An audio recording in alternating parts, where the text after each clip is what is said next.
गेल्या वर्षभरात परळी तालुक्यात तब्बल 109 मृतदेह आढळले या बातमीने वेगवेगळ्या चर्चा होऊ लागल्या। यावर बीड पोलिसांनी स्पष्टीकरण दिले असून 109 मृतदेहांचा अकस्मात मृत्यू झाल्याचे पोलिसांनी सांगितले आहे। यामध्ये कुठलाही खून किंवा हत्या नाही। पाण्यात बुडून मृत्यू, सर्पदंश, आत्महत्या यांसारख्या गुन्ह्यांची नोंद ही अकस्मात मृत्यू म्हणून होत असते। मात्र काही प्रसार माध्यमांनी गैरसमज पसरवला आणि यामुळे नागरिकांमध्ये भीतीचे वातावरण निर्माण होऊ शकते। मात्र नागरिकांना आवाहन आहे की प्रसार माध्यमांकडून ज्या काही अफवा पसरवल्या जात आहेत त्यावर विश्वास ठेवू नका। बीड पोलीस आपल्या पाठीशी आहेत।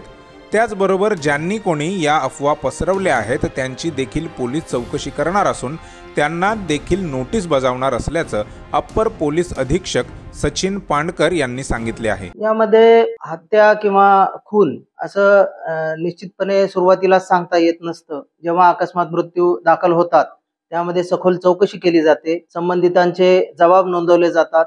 सखोल चौकशी अंतीच त्यामध्ये निष्कर्षाप्रत पोलीस प्रशासन हे येतं। नागरिकांना आमचं हे आवाहन राहील की अशा प्रकारे जे काही प्रसार माध्यमांद्वारे जे गैरसमज पसरवले जात आहेत त्यावर विश्वास ठेवू नये।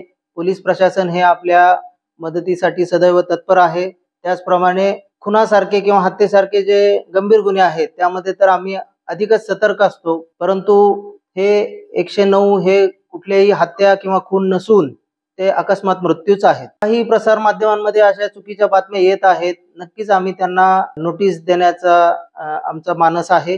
आम्ही त्यांच्याकडे देखील काही त्याबाबतचं काही सत्य आहे का किंवा त्यांच्याकडे काही पुरावे आहेत का याबाबत निश्चितच आम्ही संबंधितांना चौकशी करणार आहोत।